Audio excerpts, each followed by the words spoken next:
il y aurait un Poutine français, ça se réglerait dans les 5 ans. Donnez-moi le pouvoir, je vous règle ça dans les 5 ans. Mais tant qu'on aura les salopards qu'on a au pouvoir, hein, qui en fait règnent sur le chaos et qui ne peuvent se maintenir que par un chaos aggravé parce qu'ils sont totalement illégitimes et parasites, on ne s'en sortira pas. Et c'est pas Retailleau qui va faire le boulot. Ah Moi, ouais. des gens comme moi pourraient faire le boulot parce que je suis crédible des deux côtés. Je suis un patriote français. Et par ailleurs, je suis un patriote français de main tendue. Et Le Pen, si Le Pen s'était intéressé à ce que je proposais, c'est qu'il avait cette sensibilité. Il avait cette sensibilité, il l'a montré par ses discours de 56 à la Chambre, etc.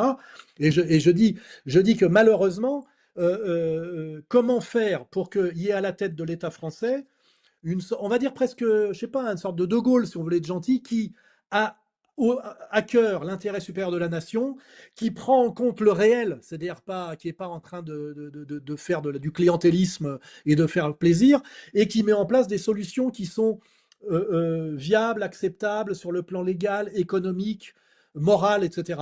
Et là, tu verras que la marge de manœuvre est très très étroite. Elle est empêchée déjà par l'Union européenne et par toute la logique de l'espace Schengen, tu vois. C'est-à-dire que déjà, il faudrait sortir de l'Union européenne. Mon camping. Regardez-moi ça. Y a que moi. Oh, si c'est pas beau ça. Personne.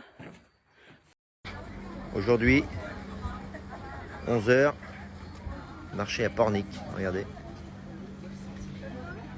Vide. Petite vidéo, on est à la plage. Argelès-sur-Mer. Il n'y a personne. Voilà. Bien arrivé chez Barcelona. Aujourd'hui, je vais vous montrer quelques produits de qualité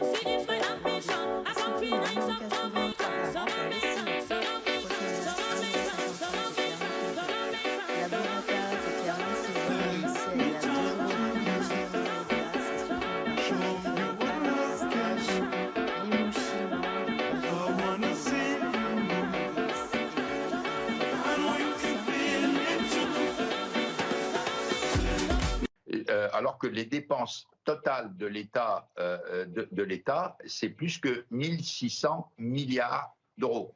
Mais vous voulez dire C'est que dingue. les politiques doivent être courageux, quitte finalement à demander aux Français de se serrer un peu plus la ceinture? Écoutez, je ne sais pas si c'est une question de demander aux Français de serrer la ceinture, mais moi, ce que j'aurais fait, c'est d'abord serrer la ceinture de l'État. Vous dites, les élections, c'est pas une bonne chose pour la France? Honnêtement, vous avez voté pour, j'imagine, les élections européennes. Vous savez qui vous représente en Europe, vous? Non. Vous n'avez pas la moindre idée. Et pourtant, il est bien payé, il est censé défendre vos intérêts, mais il s'en contrefou. Donc non, ça sert à rien. Aujourd'hui, les élections représentatives, des démocraties représentatives, servent à entériner la mainmise sur le pouvoir d'une classe tout à fait spéciale qui n'existe qu'à Paris.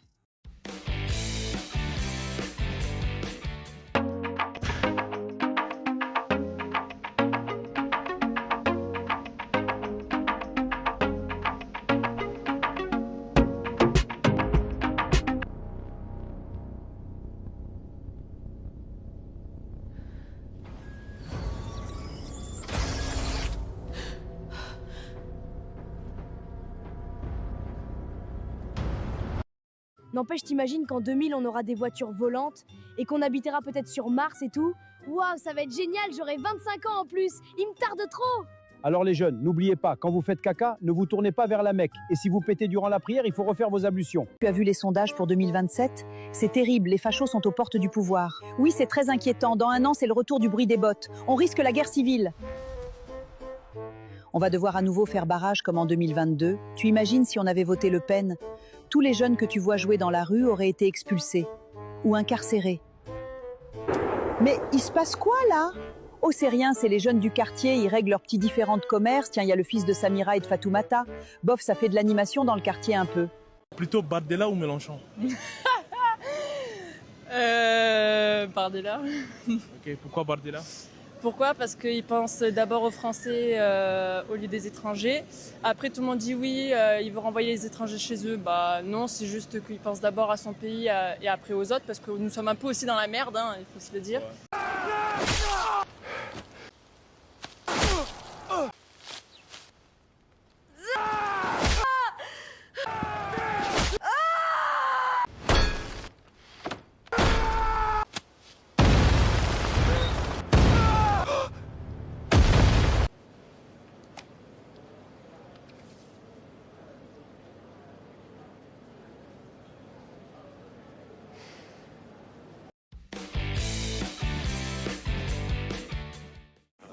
l'inconscience des gens. Voilà. J'habite là. Les gens allument un feu en plein milieu de la forêt, quoi. Je viens de voir un gars, donc je vais encore faire mon délateur. Mais je pense que c'est pour le moment pour faire ce genre de choses. Voilà, je suis arrêtée au rond-point du Jiffy. Et voilà, je filme. C'est la cata, quoi. Et ça brûle, ça brûle, ça brûle, ça brûle. Pop, pop, pop, pop, pop.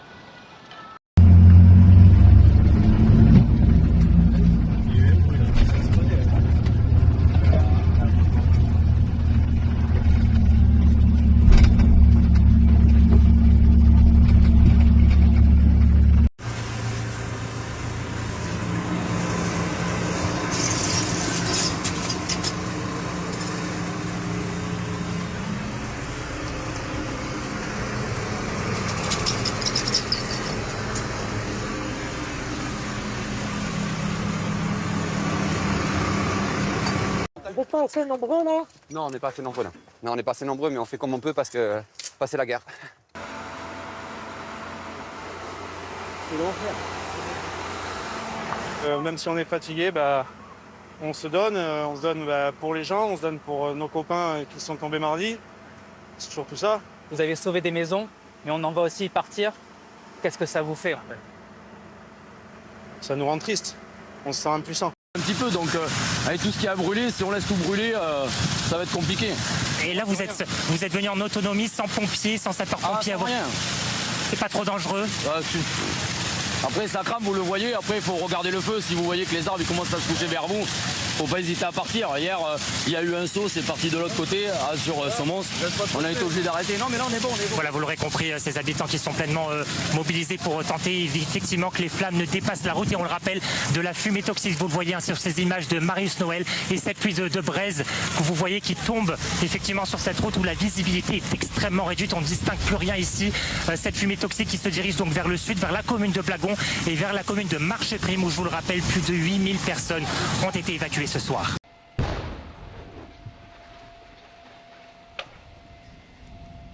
Et on retrouve tout de suite en direct notre envoyée spéciale Pauline Bensassi. Pauline, les flammes se rapprochent encore des maisons ce soir. En fait, c'est surtout une bouteille de gaz très probablement qui vient d'exploser. On a entendu une très forte explosion. Bon appétit, merci à vous. Merci. Hop. Merci beaucoup. Avec plaisir, merci à vous. Bon appétit. C'est vous qui avez fait tout ça? Exactement, on est arrivé ce matin, on cuisine, et l'objectif c'est de cuisiner toute la journée. Et en fonction des rotations, merci à vous, bon appétit. C'est de réussir à servir tous les soldats du feu sur toute la journée d'aujourd'hui et demain.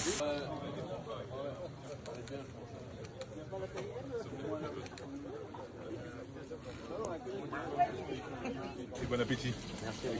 Alors c'est du curry poulet, plat réunionnais, servi avec du riz et cuisiné avec amour, mon 6e prénom. Mais bon, ça c'est le détail. L'avantage qu'on a, c'est qu'il y a des personnes qui nous font des dons également, pour justement qu'on puisse aller faire des courses, etc. Tant qu'on a des dons, en fait, l'objectif c'est de pouvoir faire des courses et de continuer à cuisiner jusqu'à ce qu'on voit enfin le ciel bleu. C'est pénalisant de devoir sortir des camions pour faire le plein d'un dispositif anti-pollution. Ce qui se passe, c'est que les camions qui luttent contre les feux de forêt sont soumis aux mêmes normes environnementales que des camions classiques qui sont au quotidien, font des dizaines, centaines de milliers de kilomètres sur la route. Et donc, notamment, il y a un dispositif de lutte contre la pollution qui est le dispositif ADLOU. Et donc, aujourd'hui, du fait que les pompiers, et plus particulièrement les camions qui utilisent les pompiers, n'ont pas de dérogation par rapport à ces normes européennes, derrière, on est obligé de faire sortir des camions du chantier pour faire le complément d'ADLOU. J'ai mis en place un guichet unique afin de collecter des fonds pour la forêt de Fontainebleau. J'ai besoin de vous et de votre aide. J'ai pris tout votre argent pendant 10 ans. Maintenant, pourriez-vous encore mettre vos économies dans le distributeur pour une bonne cause? J'ai besoin de l'argent pour replanter la forêt, donc ça sera très sympa de votre part que vous donnez votre argent de vos épargnes. Ne vous inquiétez pas, je ne vous prends pas pour des moutons et j'ai jamais fait. Je sais que je fais tout pour votre bien, je fais jamais les magouilles. Quand vous pouvez voir, le distributeur se trouve ici et je vous promets que je vais faire bon usage avec vos milliards d'euros que vous avez donnés. La dernière étape, avant mon départ de gouvernement, je vais vous demander une dernière aide, de me donner tous vos bijoux en or, comme ça, on sera tous contents. Merci à vous, car vous avez toujours dit que je suis le meilleur président que la France ait jamais connu.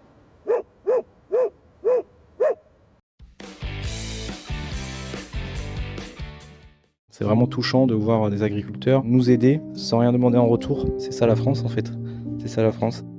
La nuit par exemple, à 3h du matin, ils nous ont aidés à mener l'eau. En fait, ils ont des citernes avec des tracteurs, ils nous attendent en bas des forêts, en bas des massifs. Ça évite qu'on aille jusqu'au poteau incendie qui se situe peut-être à 500 mètres ou 800 mètres pour faire le plein de nos camions. Et ils nous ont permis en fait de gagner des précieuses secondes. Ils allaient nous chercher du pain, du pâté, des bouteilles d'eau, qui a permis du coup aux pompiers de se recentrer sur leur métier. Ça montre encore une certaine humanité, ça nous a vraiment touchés. Et on remercie énormément les agriculteurs et les citoyens qui sont mobilisés pour pouvoir nous aider dans cette période difficile.